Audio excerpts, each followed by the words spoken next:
Hey, Juggalos, SFIL here, and it's day 3 of the Brew Crew podcast, special Advent calendar edition of day 3. And today, something interesting and a little different. We typically get one of these a year in the last several Advent calendars, and it's great. It's a great mixture. We try to get a lot of diversity in the different types and styles and classes of beer that we get in the calendar. And true to form, this Advent calendar is no different. We actually have a wide variety, huge, wide and deep variety of different beer classes in here that are represented. And today's brew is no different. We're actually trying a Belgian ale today, which is not so weird or different. There's lots of Belgian ales. They've been around for hundreds and hundreds of years. This one's a Belgian pale ale. It's brewed by a brewery called De Dolle, Dedolle. De Dolle. Let's see. Sorry, I just had this right here. De Dolle Brouwers. Which is Belgian for brewers. And the name of the beer is Stille Nacht, which is German for still night, which is what the original song Silent Night was named, Stille Nacht. So it's definitely a Christmas brew. I kind of looked up some of the brewer's notes. It was definitely brewed as a Christmas pale ale. It's a golden, they call it the Belgian strong golden ale or golden strong ale.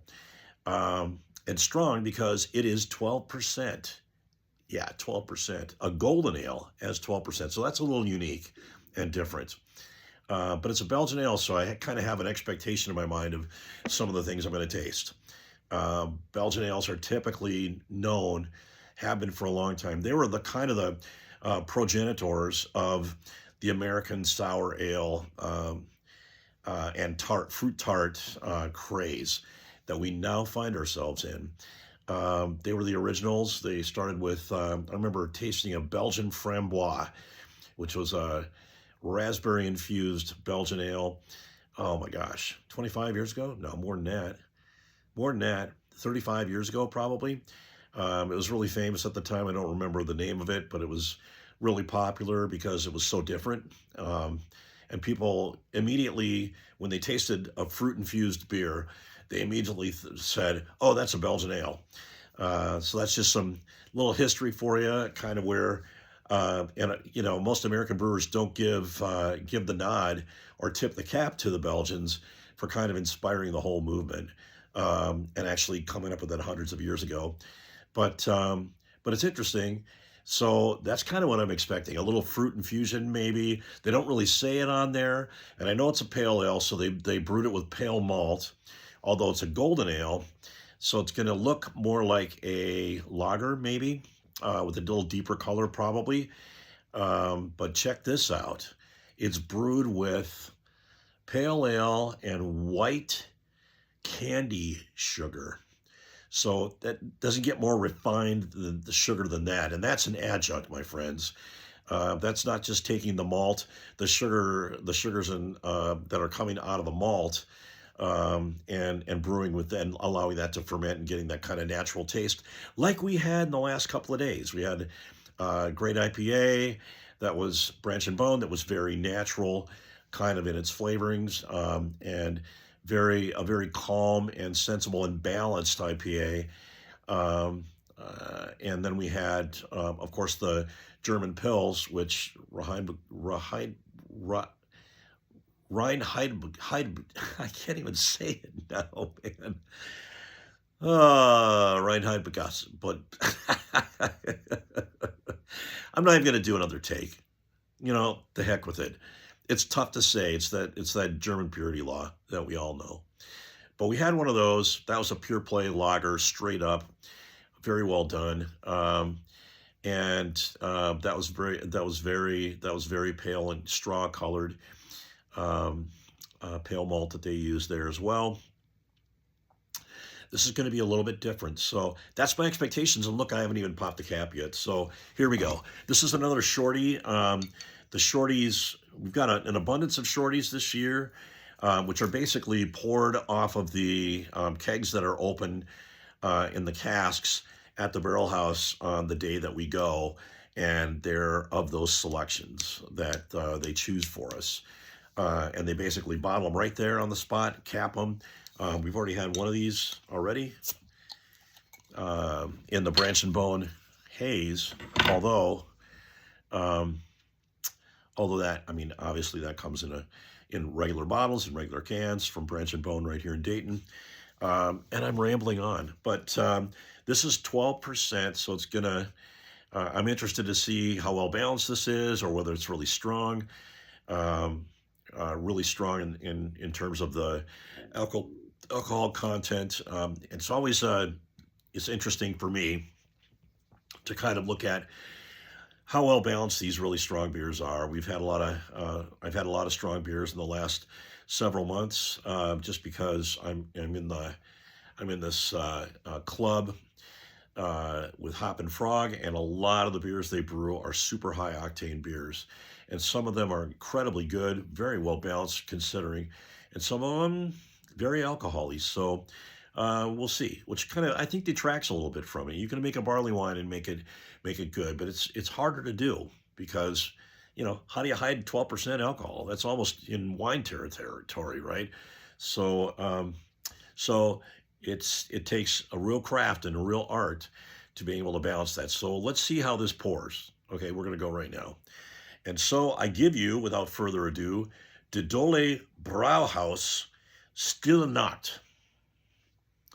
And, oh, by the way, the byline says legendary Belgian Golden Strong Ale. Legendary. So, man, you put legendary on a name, SFIL's going to take a hard look at that. Legendary, that it better be darn good to live up to the name legend, the tag legendary that somebody put on it. So anyway, here we go. We're going to pour it right now.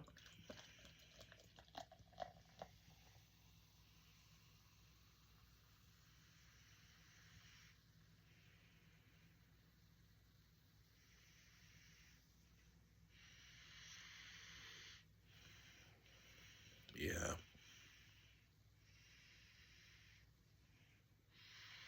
Yeah, I'm already smelling some of that in the nose. I smell orange peels, actually. That's another thing that the Belgians are famous for, like orange peels, lemon peels, in the brew itself. Those aren't esters, by the way. You've heard me talk last year, year before, on various podcasts for advent calendars about, you know, esters making it taste like fruit, or other certain things, you know, and the difference between that and actual fruit in the beer. I won't get into that now, but anyway, I'm smelling that. I'm smelling some orange peels, which tells me this probably is orange peels because it's Belgian and they're kind of known for that kind of thing. It is an ale, so look at that beautiful color there. It is a bit hazy. Now, that could be a couple of things. It might not be a hazy ale. It might be, though, but it may not be. It may be chill haze. In other words, if you put beer in a refrigerator and and this one seems to have some natural sedimentation in it. I just got a little bit of that in the end. That's typically like yeast that's still in the brew when they bottle it. So there's some natural fermentation in the bottle to get that carbonation. It is quite carbonated. Look how thick that head is, and that head is really tight too. If you look at that, it's not like you can tell carbonated, artificially carbonated with CO2 out of the keg kinds of carbonation, because the bubbles aren't tight like that. They're really, they're really wide and dispersed, and it disperses very quickly in the glass. You always notice that when you go to if you go to a bar and you get something that's got a CO2 cartridge, in a keg or something. This is natural. You can see because it's very thick. It's very thick right there. Very thick, creamy. almost looks like shaving cream. That's typically because it's fermented, been naturally fermented in the bottle. What they do is they oftentimes they'll put a little starter into the bottle when they bottle it. And after being a home brewer for a long time, I used to always do that because I never had the equipment or whatever, or frankly, I never really had the desire to actually artificially carbonate beer before I bottled it. So I put a starter in there, like most home brewers do, and it always comes out like this. It always comes out really thick, a really thick head like that, like a shaving cream, almost kind of a thickness to it. It gives it a really great depth and some added flavor as well.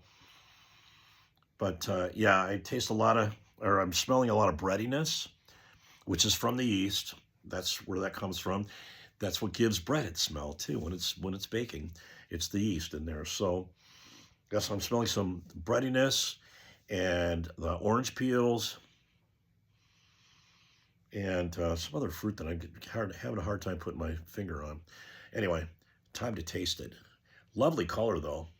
That doesn't look like a pale malt to me. It looks more like a, well, it could be. It's dark golden, actually, and maybe a lot of that's from the extra, you know, white candy sugar that they put in there. Who knows? And might be some of the other adjuncts too. I'm strongly guessing there's orange peel in there. So there might be some other stuff too. If they got orange peel in there, there might be some juice from the orange that could definitely change the color profile of this, the colorway of it. But anyway, it's beautiful looking. It's a really beautiful looking beer. It's quite hazy. All right, here we go.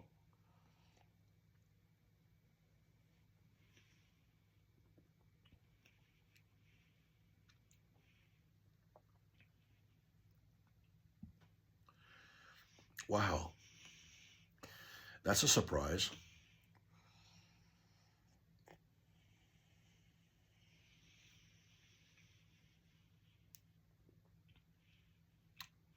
Wow. Well, no question about it. I don't taste the sweetness right up front like you normally would, especially in an artificially flavored or a heavily sugar adjuncted beer such as this. White candy sugar, seriously. That's what got it to 12%, by the way. But that's also fermented, obviously, out of here. So, excuse me. So you're going to expect it to be sweet because sugar, refined sugar, doesn't all ferment out. So there's going to be residual sugar that sits in there after the yeast is done doing its thing and converting it to alcohol. You're going to have some of that residual sugar in there, which is going to make it sweet. And I get that. I taste that on the finish actually. Mm. You get a fair amount on the front of the palate, but I'm really tasting the sweetness on the finish of it, and it's complex. There's a lot going on in there. I gotta say, for a 12% beer, it's actually pretty darn well balanced, and I know why. The hops are that's an IPA hop. I'm guessing it's Nuggets. Nuggets are a very popular West Coast hop that's used in a lot of IPAs, not just on the West Coast, but all over the place. But they're a little bit stronger hop character and have a little stronger hop oils to them, which is what gives those West Coast IPAs their kick. But they do that. This doesn't have a huge kick to it, but you definitely can taste the hops and the bitterness on the finish. And that's what hops do. That's what they are. That's what they're for. We've had this discussion before as well in past Advent calendars. But the idea behind it here is that there's so much sweetness in the beer, in the brew, from all the sugar that they added to it, that they got to balance that out. And the only way they can balance that out is by hops. You have to put the hops in there to give to balance the sweetness with the bitterness that only the hops can give. That's why the hops are in there. They're kind of IPA hops, but it is a pale ale, so you can pretty much use whatever hops you want. You know, it's like a Sierra Nevada uses Nuggets, I think, also, and Sierra Nevada is a pale ale. Well, one of the many, but they're most famous for their pale ale, and that's got a real hop character that I believe is probably a combination of Cascades and Nuggets, guessing. Um, but this has Nuggets. I'm almost guaranteeing it might. Yeah, wouldn't be Cascades. I don't think they use Cascades in Europe, but Nuggets they'll use. Mm.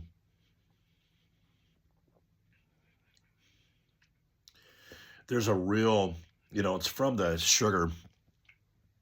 It's from the sugar, but there's a real uh, coffee cake kind of flavor to this, right? Like a real sweet cake-like flavor. Part of it's the breadiness that you're smelling, and you're getting that from the yeast. I don't know what kind of yeast they use. It's ale yeast, but it gives a bready character to it, but also the sweetness kicks in, and it's kind of got a cake-like flavor to it.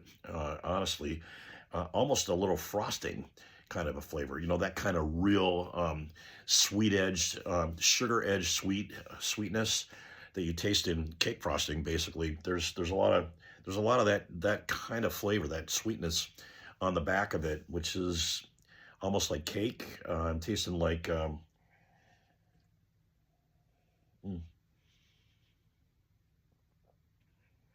um, yeah,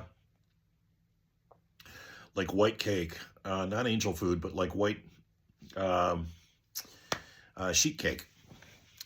White sheet cake, like a wedding cake with white frosting. That's kind of what I'm tasting. Mm. I'm getting some honey in there too. The honey is uh, subtle, but I'm definitely tasting that in there. Um, it's kind of a combination of honey and sugar, but the honey is just that more syrupy flavor you're getting when it's combined with fruit that I'm sure, almost positive, is in there. There's a little bit of fruit in there. I don't know what kind it is, but I didn't see that in any of the brewer's notes. But mm, I like that beer. It's different. It's good. It's balanced, really balanced, amazingly well for a 12% pale ale. Think about that. A lot of times you'll get a 12% barley wine. It's dark. It's porter-esque, or maybe even stoutish. Even like IPAs that are in that rarefied air of high octane, which is becoming more popular. But what they're using though is a lot of different kinds of malts to kind of amp up the sweetness. Like porters and stouts are using chocolate malt, and they're using roasted malt to give it that roasted coffee kind of flavor as well, which also darkens when you roast malt, it actually releases sugar, but it also darkens it. So you get that darkened flavor and the toasty, roasty flavor to it that you get in a lot of stouts. Um, Chocolate malt is just malt that's dark and has a lot more sweetness to it. So getting, you know, getting up there in that kind of territory, but it's golden. So pretty amazing how they got there with this and how they balanced that. They had to get there by that sugar. They had to add sugar to that because it's a pale malt. It has lower sugar content to it, potential or specific gravity to it. But by the same token, they balanced it out with the hops. So I'm liking it. I like it a lot. It's really unique. And I would definitely drink this again. Um, doesn't taste like a 12%, 8% maybe. But they've done a good job of kind of, smoothing out the edges of it. They put shoulders on it, if you know what I mean, so that it's got a smoother and more complex flavor profile to it on how they balance it. There are actually some pretty good brewers that put this together. That's a tough ask to do that with a pale ale. Actually make it come out well balanced and taste pretty good and complex. There's more to this too. I'm like maybe tangerine or something. Maybe that's the orange. I don't know. But this is a good beer. I'm not a giant Belgian ale fan. I don't mind them, and if they're good, I'll like them quite a bit. But I don't drink them all that often. I won't go out and buy a Belgian ale, for example. But but I'm really enjoying this one a lot, and this is going to get a good score from me actually. Um, Man, third day in, and I'm going to give this a 4.0 because for style, it's great in the class and in the style. Great and almost, you know, almost in the A territory. But I will say I'll give it a 4.0. I think it's really great in style, in the category, in the class. And that's my first 4.0 of the year, is for this nice little strong golden Belgian Pale Ale. Um, Man, that's saying a lot too. In the first 3 days here, man, that's we're already hitting close to home runs already. Let's see. I like the Branch and Bone a lot. I liked that beer a lot. I like Branch and Bone generally. As I said, I never had a bad Branch and Bone. They're just so solid and excellent in what they do. That was very good. That one almost made 4.0. I was trying to be a little conservative though, because I know what's coming and in the calendar, and it's going to be special. And you want headroom, you want room to where you can put stuff, as they come about and maybe surprise you, and maybe they're phenomenal. I had a lot of those last year, actually, kind of mid to the late stages of our advent calendar last year. There were a lot of fours and above for me. There were just some tremendous beers I wouldn't have expected to love at all, like the slushy. There's still some that I remember that come to mind that were just phenomenal. So, but I think this deserves it. This is a 4.0 beer, for sure, and it could be even higher if you're just drinking it, out on it'd be, even though it's strong, it'd be a good, and it's meant to be a Christmas ale, a Christmas beer. Um, it still could be, it would still be drinkable in the summertime, just because of its more light character to it, a little bit sweeter character. So anyway, that's it for me for day 3. Really surprised and really liking this.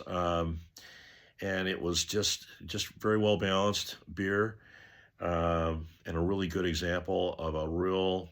You have to really let it. By the way, here's something else. The brewer suggests that you lay this down and you actually cellar this thing before you open it, which of course we didn't do. We stuck it it was on tap at the Barrel House, and they stuck it in a bottle, put a cap on it. We brought it home, we popped it open, we drank it, right? So, but having said that, considering that the brewer believes that it is actually going to improve with age, and by the way, yes, beer ages. Some age better than others, but the aging of a beer is important, especially a high octane beer like this, because as you give it space, I've told so many of my fellow chuggalos. I think I told the story at the Barrel House to several people that were there about in my home brewing days.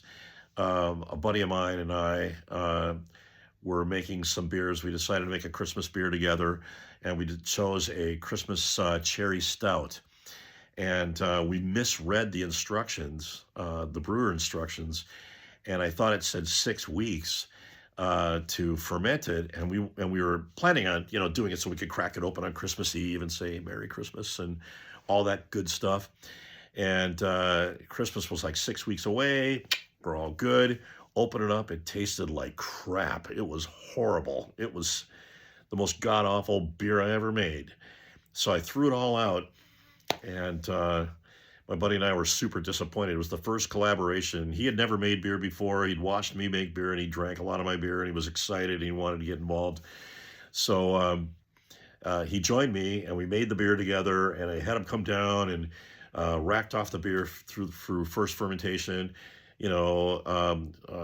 filter it off after rack it off after the second fermentation, bottle it up, had the starter, he put the starter in with me. We made a little yeast with a little sugar in it and sugar water in it, poured it a little bit in each. That's what a starter is, because it'll fire the yeast back up that are left in here and create further tertiary fermentation in the bottle. And with that comes nice, beautiful, natural carbonation, which is, I don't know, it just doesn't get better than that, which is very much what this is. So, and you can even see now, after all this time, there's just this thin little head of tight little bubbles, naturally fermented, dead giveaway. So, 4.0 beer for me, and that's it. I've kind of rambled on longer than I had thought I might, but I really like the beer. So here we go, day 3, and another heavy hitter. I think I gave, I mixed up the days, but day 1 would have been the Branch and Bone. I gave that a 3.75. Could have easily given that a 4. And day 2 was the German Pils, which I really liked. It was 5.3%. It was really rich, full flavored lager for lagers. And again, I don't drink that many lagers anymore either. But when I drink a good one like that, it makes you go, look at all the American lagers that we have at our fingertips, all the light beers and all that crap that I really don't like and don't drink very much of. And I just look at it and go, what are we doing? Have we forgotten how to make lagers? No, we haven't. There's a lot of good American lagers too. I just don't drink very many of them very often, but that was a good one. That was a good one on that day. So our day 2 beer. So I gave that a 3.5. I thought it was really good for its class. I'm just not a huge lager fan or drinker, but in class it could have been higher as well. So, three very solid beers and one excellent beer in its class, in my opinion. So that's my story. I'm sticking to it. You got a 4.0 for me for day 3 today for the Belgian super strong ale. Loved it a lot. Anyway, SFIL signing off. I'm out for day 3. We'll see you guys tomorrow for day 4. Night.